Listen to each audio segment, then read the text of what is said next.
Shri Gurubhyo Namaha children, I am happy to welcome you all for our online teaching academy, Ekalaiva. For the class 11, subject Biobotany, we are discussing the chapter Vegetative Morphology.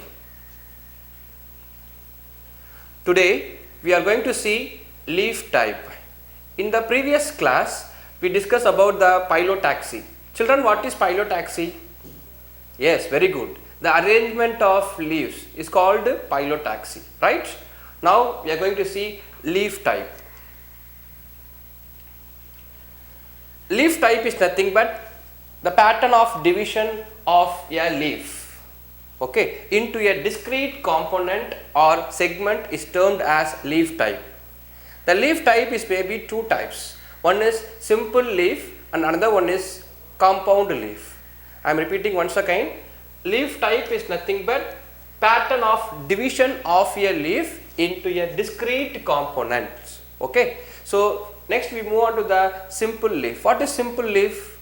The name itself you can easily understand the concept, children. Simple leaf means if a petiole bears a single lamina. Lamina is nothing but leaf blade. Okay. The leaf is said to be very simple. Okay. So a leaf is said to be simple when the petiole bears a single lamina. Lamina is nothing but leaf blade.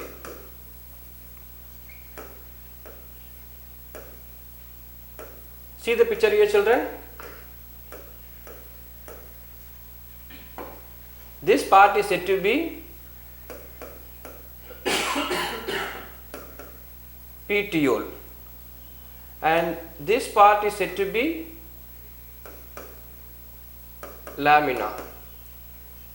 When the petiole bears, this is said to be node and this is said to be stem, right? If your petiole bears a single lamina, then it is said to be simple leaf. It is seen in mango leaf. Lamina may be entire. Here the lamina may be entire. It is seen in the mango. In some cases, in some plants, the leaf incised to any depth. The leaf incised to any depth, not up to the petiole or the midrib. That is also a simple leaf. Example is cucurbita. See the picture here, children. Here the mango leaf.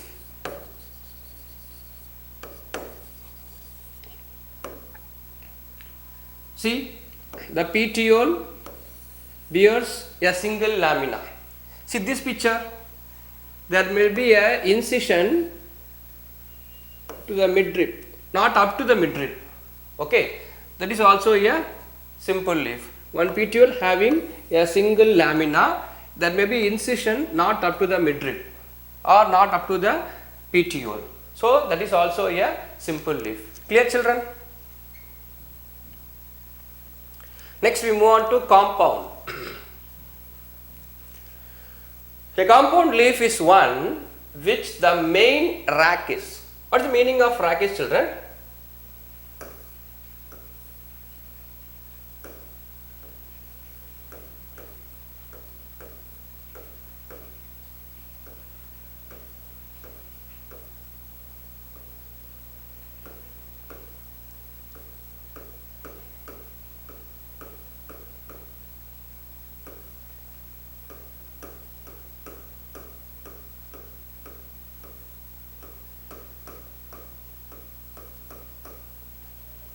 See the picture here, children.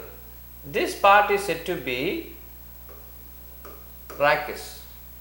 Rachis is nothing but the petiole, and this is said to be leaflets. Okay, a compound leaf is one in which the main rachis, this is the main rachis, bears more than one leaf surface, more than one lamina surface. This is a one leaf surface. This is lamina. Leaf blade. If your main rachis having more than one lamina surface, then it is said to be a compound leaf. Okay, so it is said to be leaflets more than one lamina, they are said to be the leaflets. There are one axillary bud in the axil of the whole compound leaf. This is the whole compound leaf. There may be a axillary bud. This is called axillary bud. Axillary bud in the axil of whole compound leaf. The leaflet, however, does not possesses any axillary bud. There is no axillary bud in the leaflet. So axillary buds only arise at the main axis. Okay, clear children? See the picture here. This is the rachis, children. Here there will be a axillary bud. Okay, this is the main axil, and this is also a rachis, and this is said to be leaflets. Clear? Next we move on to the pinnately compound leaf. Compound leaf is of two types. One is pinnately compound, another one is palmately compound. See the picture of pinnately compound leaf. A pinnately compound leaf is defined as the rachis bears, rachis having laterally a number of leaflets. See, the rachis laterally having a number of leaflets. All these are the leaflets. It may be opposite or alternatively. Okay, a rachis, this is a rachis. A rachis bears a number of leaflets laterally. It may be alternatively or in opposite manner. It is seen in tamarind. So pinnately compound leaf is nothing but leaf is defined as one in which the rachis bears laterally a number of leaves. Here the laterally number of leaflets. The leaflets may be alternatively or opposite manner. So in this pinnately compound leaf, so many types is there. One is the unipinnate. The first one is unipinnate. The name itself you can easily understand the concept, children. Uni, that means only one. See, the rachis is very simple and it is unbranched, which bears leaflets directly on its sides in alternative or opposite manner. See the picture here, children. Here this is a neem leaf. The rachis is very simple. There is no branches. It is unbranched. It gives rise to a leaflets. See, rachis is simple, unbranched, which bears leaflets directly on its sides. It may be alternatively or opposite manner. This type of arrangement is seen in the neem leaf.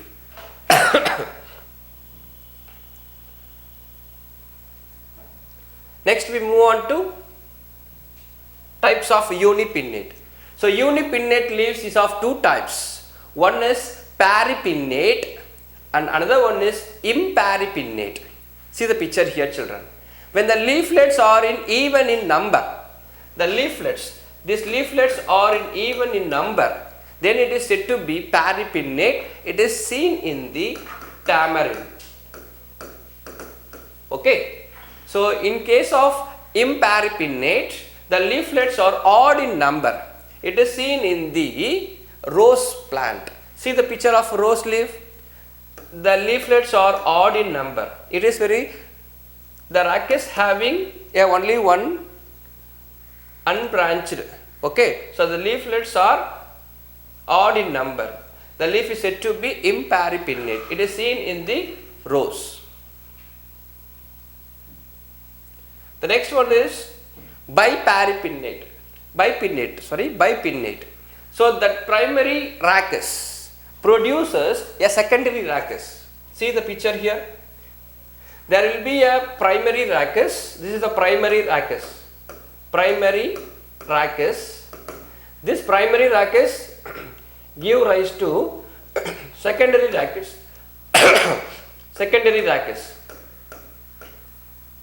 Okay, the primary rachis give rise to secondary rachis. It produces secondary rachis. which bears the leaflets. The primary rackets give rise to secondary rackets which bears the leaflets. The secondary rackets or racquae are known as pinnae. See, this is pinnae. The number of pinnae varies depending on the species. Example for bipinnate is Mimosa pudica, touch me not plant. Next we move on to tripinnate. Tri means 3. So there will be a main primary rachis. It produces secondary rachis, and then secondary rachis produces tertiary rachis. So when the rachis branches thrice, 3 times, the leaf is said to be tripinnate. Example, the secondary here the moringa. Moringa means drumstick leaves. Example for tripinnate is drumstick leaves.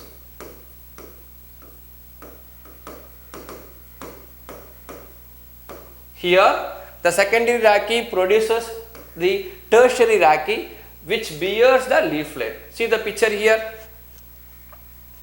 This is primary rachis and this is secondary rachis, and this is said to be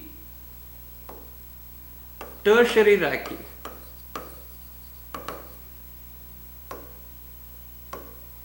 This is primary,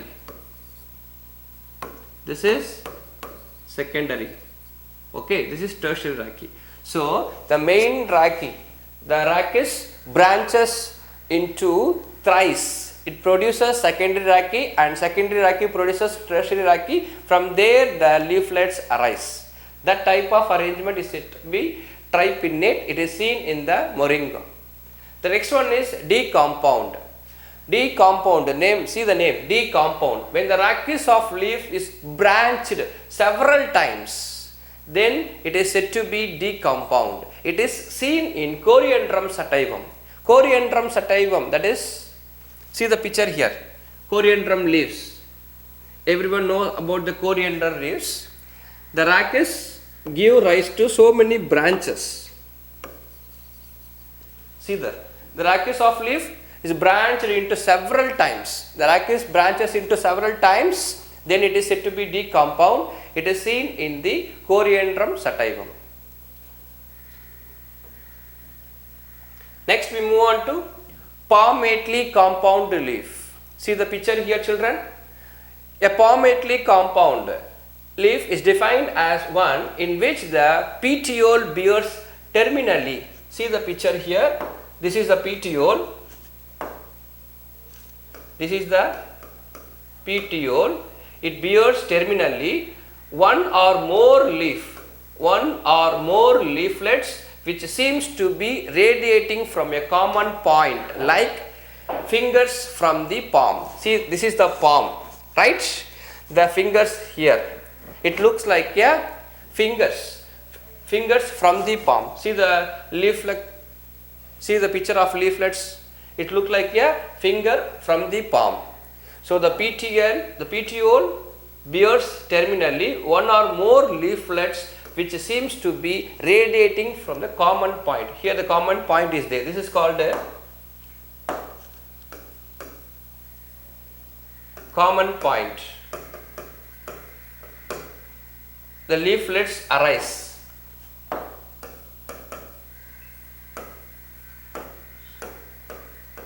It looks like a fingers from the palm. Can you get my point, children? This is called a palmately compound leaf. In this palmately compound leaf, first we will see unifoliate. Uni, that is only one. When a single leaflet is articulated, what is the meaning of articulated? Articulated is nothing but arise or form, right? Articulated. To the petiole is said to be unifoliate. So leaflet is arise to the petiole. See here, only this is a petiole, only one leaflet arise.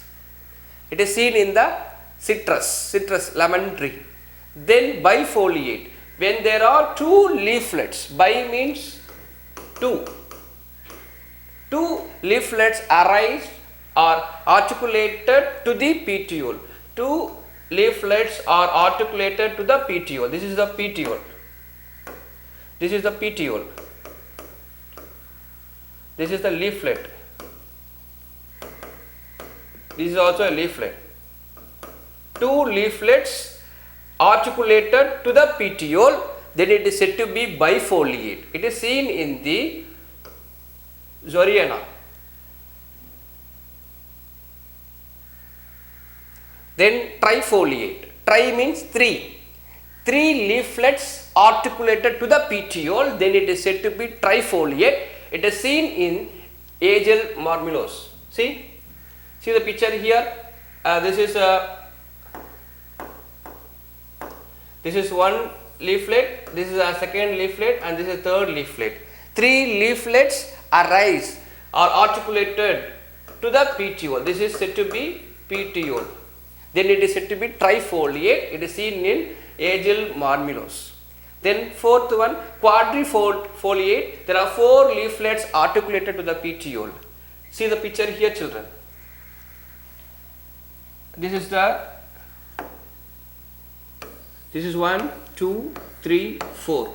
Four leaflets articulated to the petiole. That is called a quadrifoliate. It is seen in Paris quadrifolia.